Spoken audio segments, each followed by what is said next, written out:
All right. Well, recently we crossed a big milestone. We signed up our thousandth partner, and we started reflecting on that, and it hit us. We've had a front row seat inside more vacation rental companies, specifically around inventory growth than anyone else out there. And we've seen what works, we've seen what doesn't work, and we want to capture it and share it with you all today. So this is the Inventory Growth Playbook.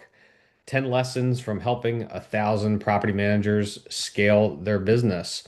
So I'm Brooke Fouts. I've started a couple startups here, grew Vantage from 0 to 500 properties in 5 years. Cut my teeth in the short-term rental industry about 18 years ago.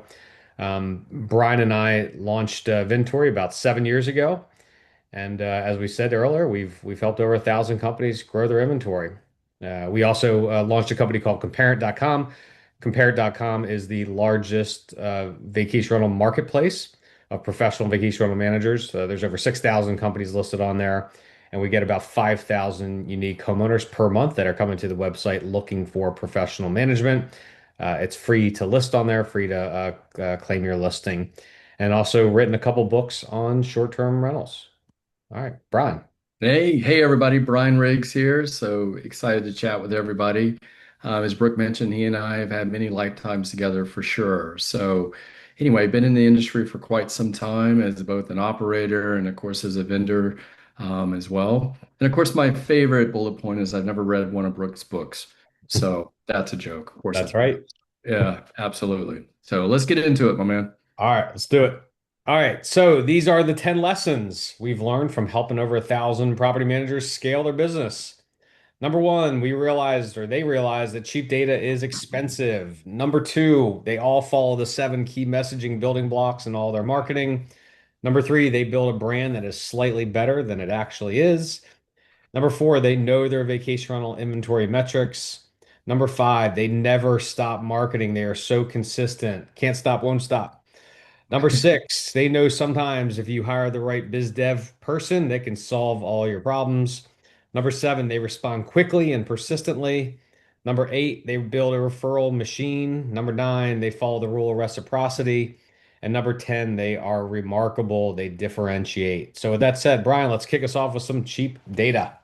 All right. Hey, everybody. So, cheap data is expensive data. Guys, it all starts with data. A quick story I have for you. I want to say this was in 2020. It was at an industry event. Jason Sprinkle and I were backstage talking. And right in the middle of the conversation, he just stopped. I remember this look on his face. And he just looked up at me and he goes, Riggs, data's hard. And I started laughing, and he's right. And I know what he probably meant to say is like good data is hard, and it really is. I'd argue that 50% of your marketing or any of your outreach, guys, it comes down to your list. How good is your list? If you're targeting the wrong properties, homes that aren't actually short-term rentals or owners you never wanted or bad, outdated data, you're not just wasting your money today, you're multiplying it because every bad record gets hit again and again and again, whether if it's direct mail, email, digital, whatever the campaign is. Guys, it adds up. And frankly, this is where most vacation rental managers get it wrong. They optimize for the cheap data up front instead of really looking at holistically the total cost of all the marketing that's behind it. So that 10 cents a record isn't cheap after you print it, mail it, follow up on it, and get nothing.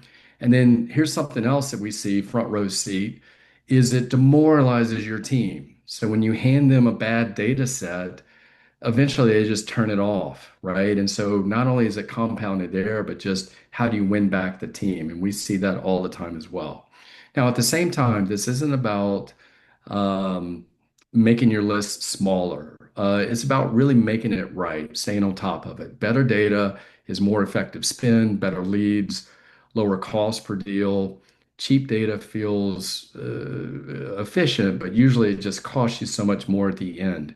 So the way that you want, when you think about your data, if you would, and shameless plug here with Ventori, is yes, we have data available. The way that we monetize Ventori for years was that we would pull our own data set with our data scientists and then utilize that data for our outreach. And that's how we monetize the business was through the outreach. Well, guess what? Our data had to be that much better because if the outreach didn't hit the right target, guess who was on the hook? It was us, right? So that's the 10x difference for sure, if you would. So the way that you look at it and what you're creating your foundation on how you look at your data, listen, county records is not the best foundation in this space to find verified short-term vacation rentals, if you would.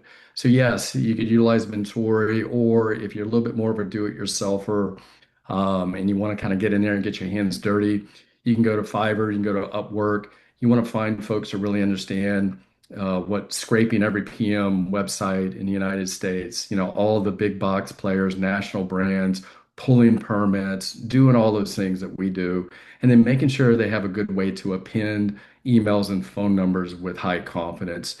So definitely there's a path regardless of how you want to do it. So Cool. anyhow, yep. Thanks, Brian.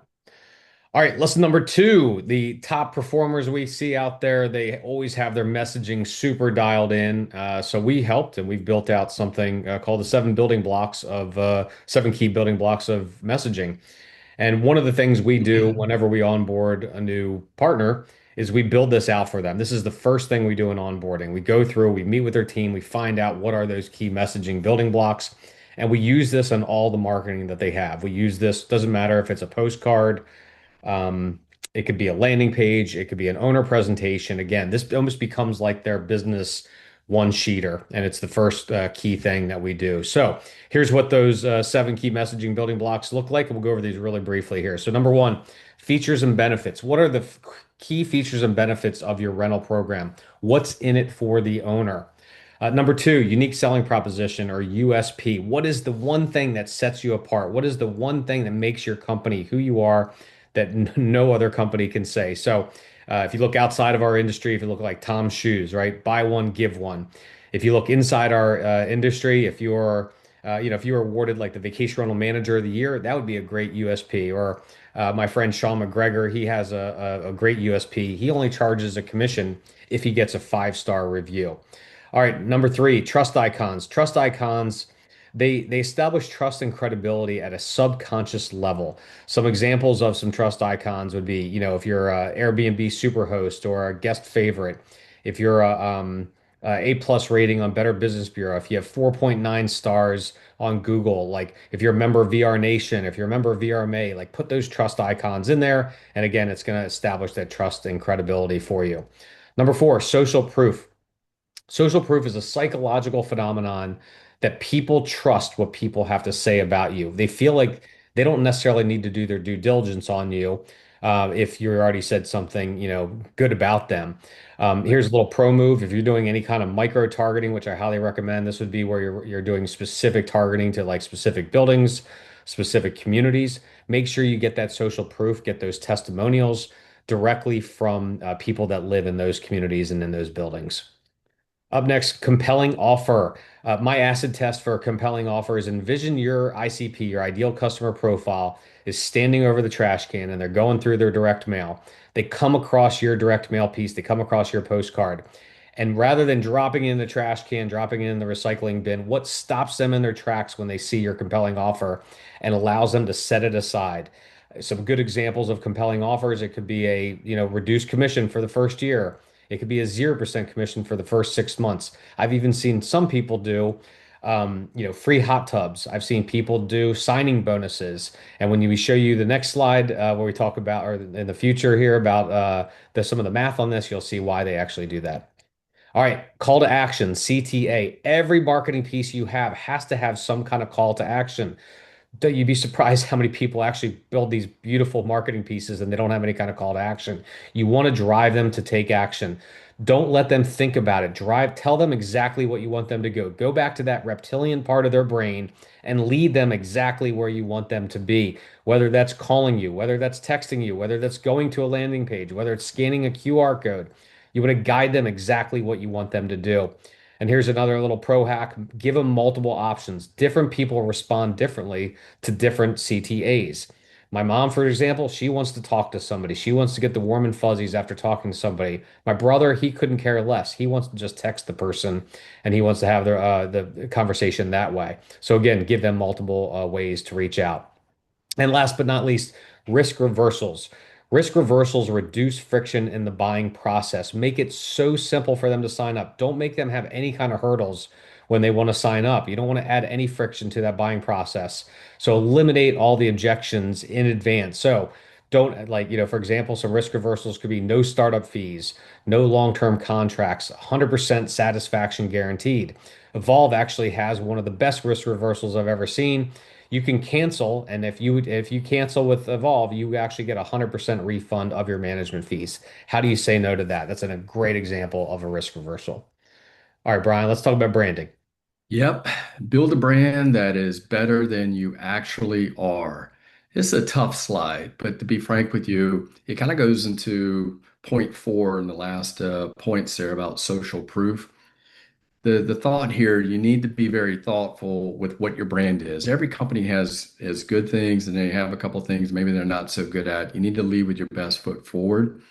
But that perception that you are the best in the market or one of the top in the market is key here. Let me give you a quick story. Guys, I want to say this was back in 2016 or 2017. At that point, I wasn't operating anymore. I was working with LiveRes. And so Tina Upson came to me and said, "Hey, Riggs, I want you to go to the Outer Banks and I want you to have a sit down with every property manager all up and down that piece of sand, if you would." So whether it was Alex Risser or Doug Brindley or any of those guys are up and down there, they were gracious enough to give me time. I'll never forget the first appointment I had was Outer Banks Blue, and I never met Tim Cafferty before. And so before I went, everybody, if you know me, I have to have a Diet Coke. So I went into a 7-Eleven, got a Diet Coke. Well, up pulls an Outer Banks Blue van, totally wrapped, beautiful car. Two team members got out. They were all uniformed and what have you. They came in. Actually, one of them started talking to me. He was very friendly. Before my appointment with Tim, I had already looked at their website, looked at everything about them, and already had this perception. And now that I met the team, it grew that much further. It was unbelievable. So owners decide within seconds if they trust you or not, right? And so the thought here is build that brand that's better than you are. Listen, most of that decision happens before the homeowner, before you ever speak with them.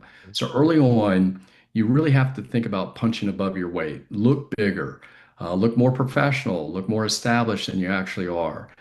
Here's what that looks like in practice. And again, this sounds like some table stakes, but you'd just be surprised. Again, we're blessed to talk with property managers on a daily basis and look at their websites, but a great website. This is the first impression in your storefront. Invest here. And then, frankly, what do we always say, Brooke? Invest more, right?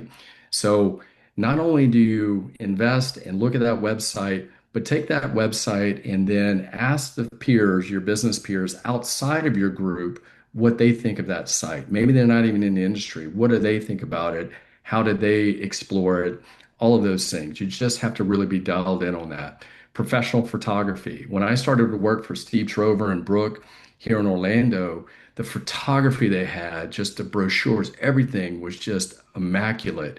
And it just gave that true value. And I think at the time, Brooke, we were only managing 120 properties or whatever whenever I came on. So it wasn't as if we were the biggest, the best, but we just looked so great and it made the difference. Make those investments. I realize that again, this sounds like table stakes, but really good looking photography does make the difference. Well designed signage, if your market allows us, that becomes a huge distribution billboard for you. And then we also talk a lot about, microsites. I guess first, I mean, Brooke, you're the master of microsites. Tell them a little bit about what a microsite is and then how you guys used it.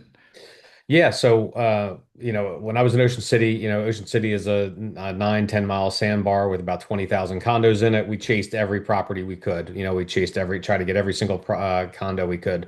And then we realized pretty quickly after 1 or 2 seasons, we're like, man, you know what? We probably only want to focus on a handful of these properties, these buildings. So we focused on 4 or 5 newer construction condo buildings, larger bed count, oceanfront condo buildings, and we really just doubled down on those. So one of the things I was lucky enough to do is we actually built out a microsite for every single one of those buildings. So we almost became like the unofficial, the unofficial website of that building of that community, and it actually drove a ton of reservations. So we actually even designed a logo. I mean, even to this day, Belmont Tower is one of the direct oceanfront on the boardwalk buildings. I created the logo for that building on Fiverr, and they still use that same logo today. And that was because we built that microsite for them, and we ended up getting people to reach out to us all the time, say, "Hey, how do I get listed on this website?" And the only way they could do that is obviously by signing our management contract. Yeah. I mean, there's a great example. Own the perception. That's what we're talking about here. So, we talk about professionalizing your team. So, uniformed team members, you heard my story. Your people are walking billboards. We'll talk a little bit more about this and referrals as well. Make sure they're representing your brand properly. Wrapped vehicles. Oh, this is huge.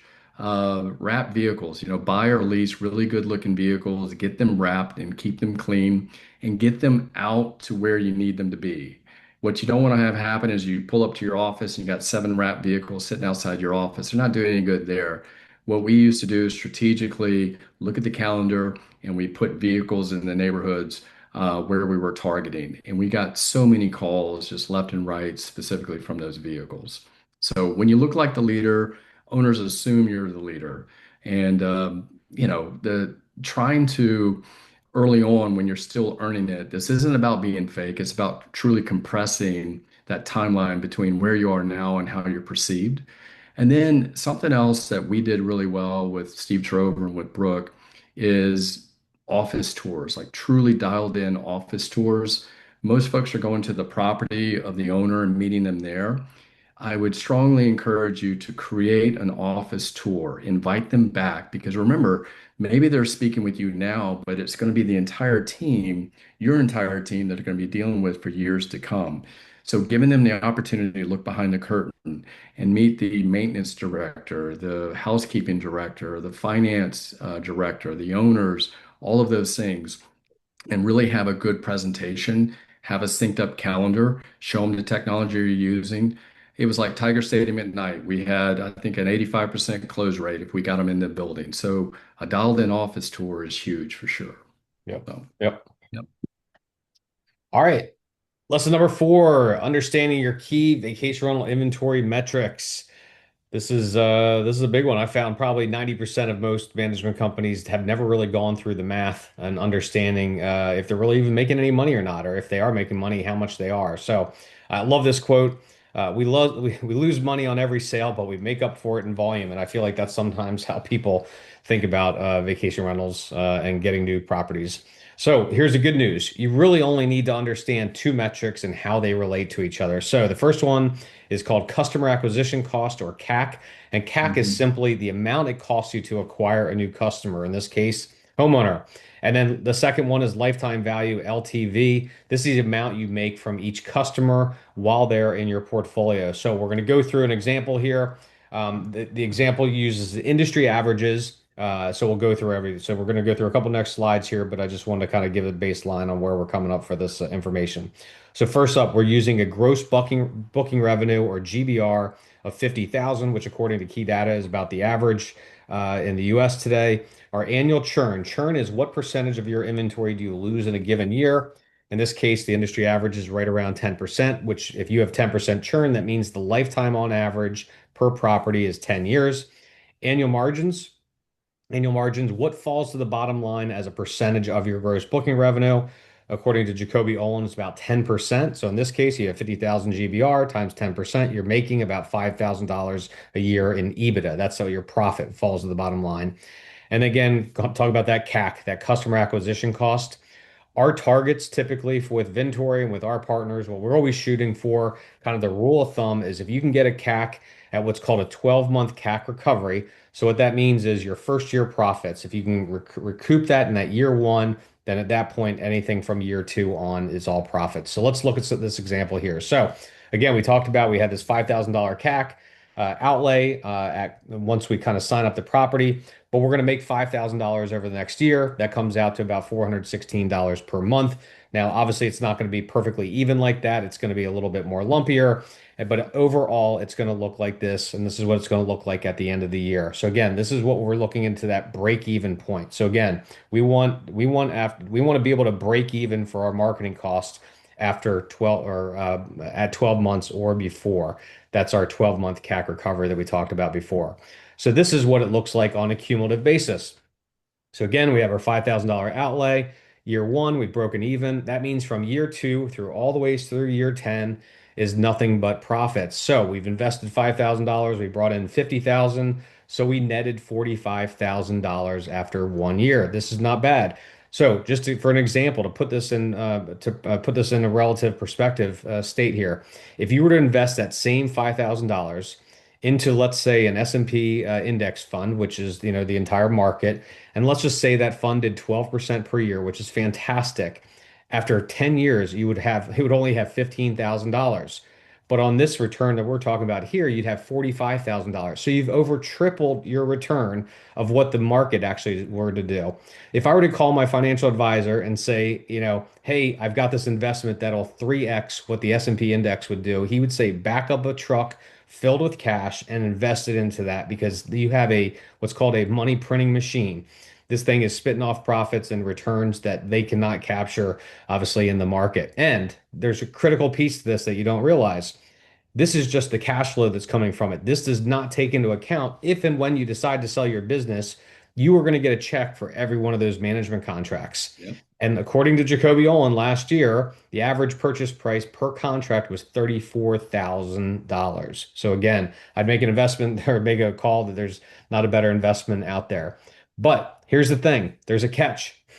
There's a growth. This growth requires cash up front. You have to have the cash in advance to actually invest into your business. This is called the J curve. So you'll notice here, if you wanted to sign up 10 properties, and again, keeping with that $5,000 CAC, that means you need to invest $50,000 out of the gates just to be able to get out of this, just to be able to get to where you are today. But remember, you don't see the returns for a long time. You're not seeing those returns for at least 12 months. And it's actually sometimes even longer than that, because it takes a little while for these properties to start spinning off. But what it does, though, is when it does comes out of it, it comes out nice. And then it's all profits from here on out. But you have to have the capital to invest in your business. But here's the thing, if you want to grow faster, guess what? That cash outlay goes deeper. If you want 20 properties and the CAC is 5,000, now you're at 100,000. If you want 30 properties or 40 properties, you need to have $200,000. So again, you have to have the capital up front to kind of make that investment. So, but the more you invest, the faster, or the more it comes out, the higher slope. So just make sure you have some capital set aside. All right, up next, lesson number 5 is consistency. So, my marketing mentor, gentleman named Gary Jago. Gary was an early Microsoft VP. He actually has the Notre Dame School of Entrepreneurship named after him. He says, Brooke, constant pressure on the market. He always beat that into my head, and it's so true. The most successful companies we see, time and time again, they do not take their foot off the gas. They are marketing year round. They're not lobbing out one or two postcards just during hunting season. They're doing it consistently. I just got off the phone with a large property manager in Gulf Shores. They sign up over 100 properties a year. And guess what? They never take their foot off the gas. Every single month, like clockwork, they are sending out marketing. Again, you want to be in front of your prospective customers, your prospective owners, when they're experiencing those pain points. When their reservations aren't full, you want to send them marketing. When they go into their property in the middle of the season and it's beat up and it's trashed and things are missing out of the property, you want to be in front of them. We see this time and time again. People hold on to that marketing for time and we have call tracking and QR code tracking on every single marketing piece that we send out. It does not, you'll be surprised. People will save these postcards 6 months, a year, 18 months later, they'll hold on to these postcards and call. So you want to be in front of them year round. Do not stop. Also, the marketing rule of seven. The marketing rule of seven has been around since the 1930s. It's an old marketing adage that says it takes on average at least seven touch points for people to recognize your brand. So you need to be in front of them continuously. This is why you see car dealer ads. This is why you see attorney ads over and over and over again.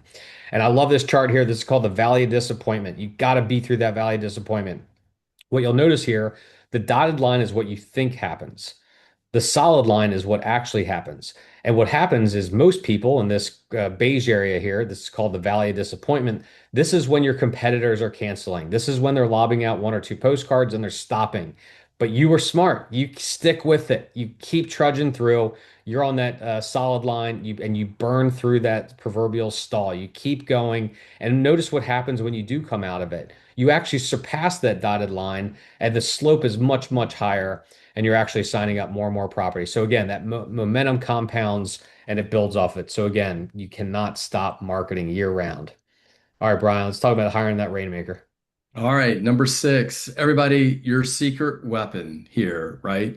Finding the right business development person. Listen, if you only do one thing, and we got this as number six, but here we go. But if you only do one thing, do this. Hire the right person to own your business development side of things. Get this right, and a lot of the rest usually takes care of itself. Listen, this individual, if you've hired it right, they'll find the leads, they'll fill up a pipeline, they'll correct data, they'll take a look at your management agreement, they'll understand where the snags are. They will do all the things, refine messaging, uncover what's actually working. They do all of that.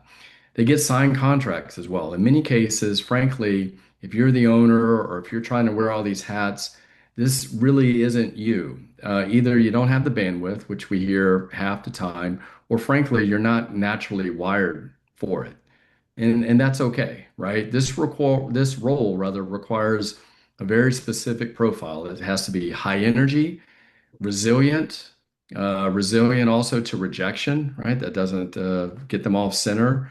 They're naturally persuasive, high sense of urgency, great follow-up. And frankly, again, they're going to be motivated by incentives. It's going to be money and praise and so forth. A true rainmaker is what we're looking for. We've had a ton of success in using psychometric tools, like for instance, like Steve Trover with Predictive Index uses to find them. If I could just list two, kind of a sidebar, two secret weapons we have here at Ventori. Number one, we use EOS for how we structure our meetings and our goals and what have you. And then for our hiring practices, we use Predictive Index. And they've been game changers for sure. Profiles that I love for the business development role are captains, persuaders, mavericks. Here's the thing, when you find the right person, you'll feel it immediately. There'll be more conversations, there'll be more opportunities, more deals. And here you are, the same company, the same market, same competition, all of that, but the results will be definitely different. So that's a huge one for sure. Yep. Let's go to Well, the next one. So following up with that, number seven, fortune's in the follow-up, right? So you respond fast. And as Brooks said earlier, you never give up. You can't stop, you won't stop. So speed wins. Whoever typically responds first usually gets the deal. Okay. You spent all this effort on trying to get a homeowner out of the woodwork to raise their hand, and you're not following it up. That's just killing us. And again, we have a front row seat to this. So we see this time and time again. So, but the mistake that we see so many times that most companies might respond once, maybe twice, and then stop. Meanwhile, these high growth companies like Brooke was talking about, they respond immediately and they follow up consistently. And frankly, they just don't give up. They have long-term nurture sequences set up. They're utilizing CRMs, different types of marketing automation software.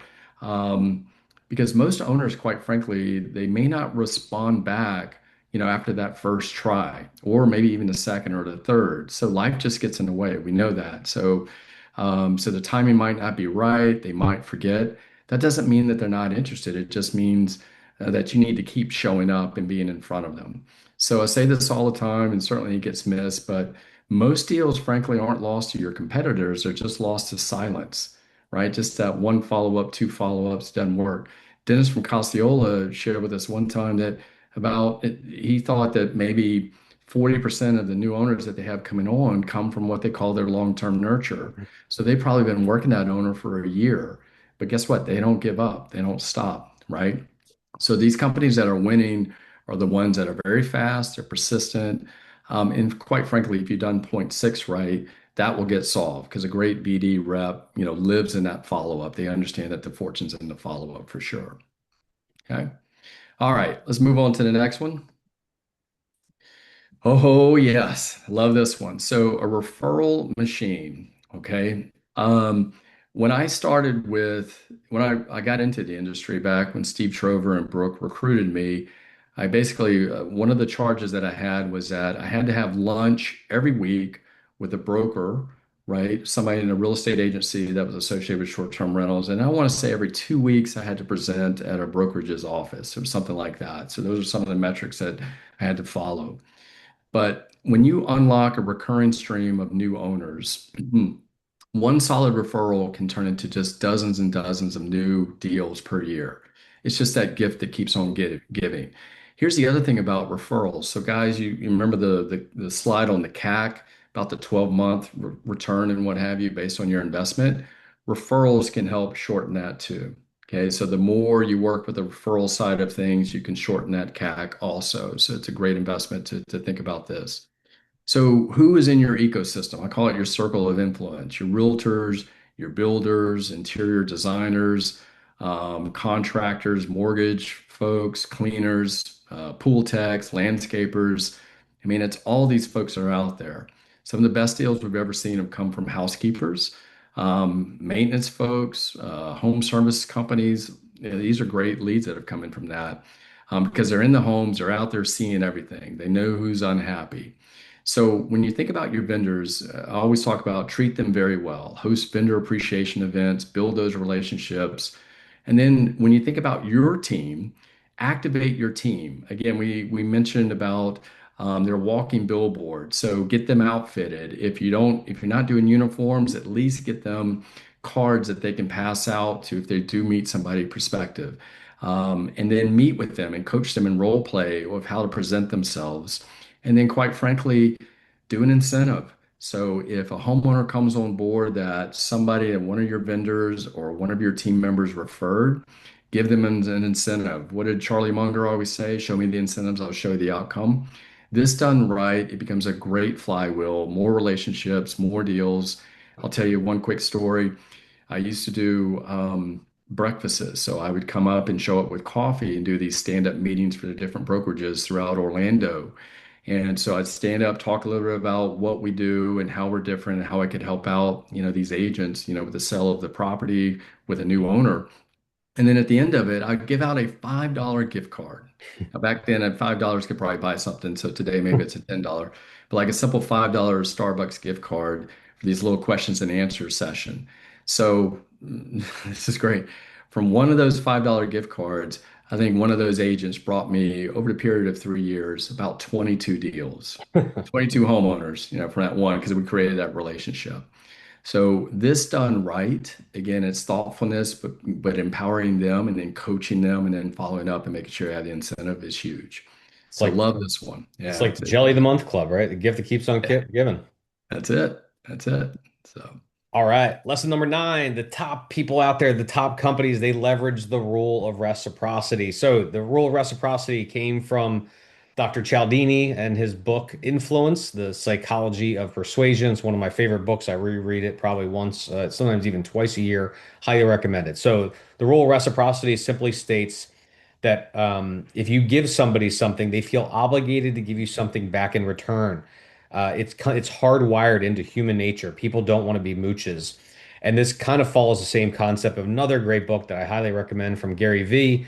It's called Jab, Jab, Jab, Right Hook. And the whole concept between this book is you have to earn the right to ask for the sale. So the jab is giving information, giving content, providing value, and then the right hook is the ask. It's the asking for the sale. So again, provide information, share information, give value. Then and only then you've earned the right to ask for something in return. So some examples that we've seen people do with great success. The first one here. partner with Key Data, do a state of the market report, send it out on a postcard or a letter, send it out via email, do it quarterly, do it monthly, but just get it out there. Now you're the authority, right? You are the authority in your market and you are sharing content. You're not asking for the sale, you're just providing information. This is also a great thing. Send this to all the realtors too. Let them understand what's going on in the market. And again, now you become that authority. This other one here, it's hard to see, I know, but it's we actually built this for Comparent. So we have if you go to regulations.comparent.com, this is every single market. We've built out the rental STR regulations for every single market. But you can do the same thing for your market. You can do the same thing for your area. Put it on your website. We do this for a lot of our partners. It becomes very quickly the number one most visited page on their website. So again, build that out, provide that content, then you can share it. Now again, you're emailing it, you're sending out direct mail, guiding people to this, and again, it does really well on SEO as well. And the one is again hard to see on the far right here, but this is a rental projection calculator. Build out on your website a rental projection calculator and let people use it. This would be people that are considering buying a house. Send it to realtors. Realtors absolutely love this. Look, I at one point was licensed in 3 or 4 states as a realtor, so I can say this, but most realtors are lazy. They're going to wait till the last second to get a rental projection. But if you already, rather than trying to get it from you or someone else last minute, if you have this live on your website 24/7, they can go ahead and get it. They can print it out. And another pro move, you can actually get these co-branded with a realtor, and then you're the real hero as well. And then this last one here, this picture of this house, I've talked about this many times.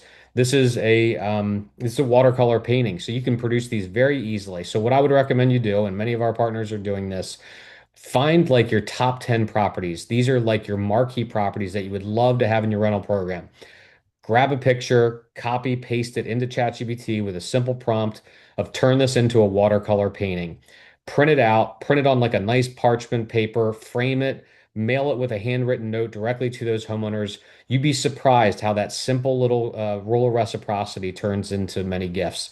Highly, highly, highly recommend it. All right, our last lesson here, the ones that we see again, the most successful companies they differentiate and they're remarkable and they build a solid reputation. So let's dive into this. So you'd be surprised, after talking to 1,000 companies, guess what? We all do the same freaking thing. We're all, generating reservations. We're all cleaning houses. We're all providing hospitality. But it's like very, very, very few companies actually differentiate. So it's like you have to stand out. And we see the most successful companies that grow fast are doing some kind of differentiation. So I'll talk about some examples here. The first one here, this is what I did at Vantage.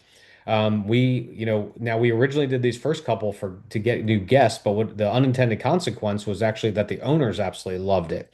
So I hired some college kid to deliver USA Today newspaper on every single guest doorstep every single morning.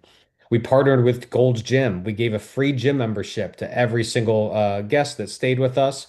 We did something called a Sunny Days Guaranteed. We actually bought a small, tiny little insurance policy, weather insurance. And if it rained 4 or more days out of their week's vacation, we actually refunded their entire reservation back to them. And again, these initially were just cool things, unique things for the guest. But what ended up happening is the owners absolutely loved it and ended up signing up with us because they thought that we were different. We were bringing in kind of a different clientele. And the last one I'm highlighting here is called Third Home. If you're not familiar with Third Home, I absolutely love this. I've been a member for a long time. Third Home is the largest reciprocal vacation club. I mean, between Brian and I and our families, we probably traveled dozens of times, each of us. We absolutely love it.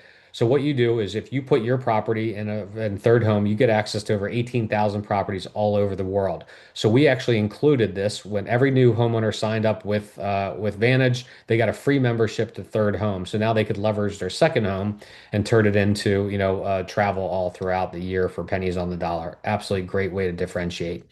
I mentioned this before. My friend Sean McGregor, he does not charge a commission unless he gets a 5-star review. I mean, that if you go back to the 7 key messaging building blocks, that's his USP, that's his compelling offer, and it's his risk reversal all in one. It's like the trifecta of these. So again, that's a great way to differentiate. I've never heard of any other company doing that.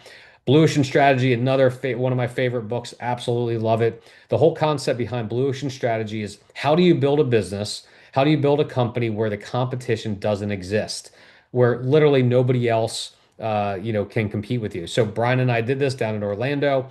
We designed and came up with something called purpose-built vacation homes. Purpose-built vacation homes. We designed the homes, the most optimal performing vacation rentals on the planet. We built them. We partnered with a builder to build them. We then decorated them. We had our own in-house decorating company. We then managed it. We then marketed it, and then we sold them as well. And these 25 homes, right, Brian, they would outperform most portfolios of 100 properties or more. And Mhm. not this is the whole key point. Not one time in those 25 homes did we ever get anyone that asked us our commission rate, beat us up on commission, or asked us our fees, or beat us up on fees. Not one time, because we built a blue ocean. We built a company where in a product where competition didn't exist. So if you're struggling with ideas on how to get started, it's really simple. Just talk to your owners, talk to the owners that are out there. Interview 10 of your current owners, ask them what they like, what they don't like.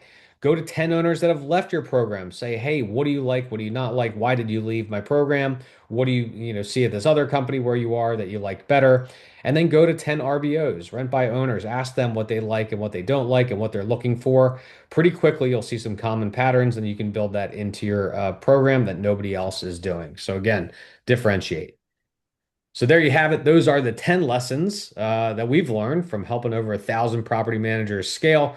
Hopefully this was beneficial to you, but I do want to end on this. We've covered a ton today. Obviously, there's been 10 lessons, but here's the one thing that actually matters. After working with 1,000 companies, I could tell you, guess what? There's no silver bullet. It just comes down to hard work. And that gap between the winners and everyone else, it's not talent, it's not the market, it's not even the product, it's execution. Day in, day out, the companies that win aren't doing 10 things better than you. They're doing the same things, but they're doing it longer and they're doing it more consistently than anyone else. So do the right things long enough and the results will follow. It's simple, it's just not easy. Now, that said, go get them.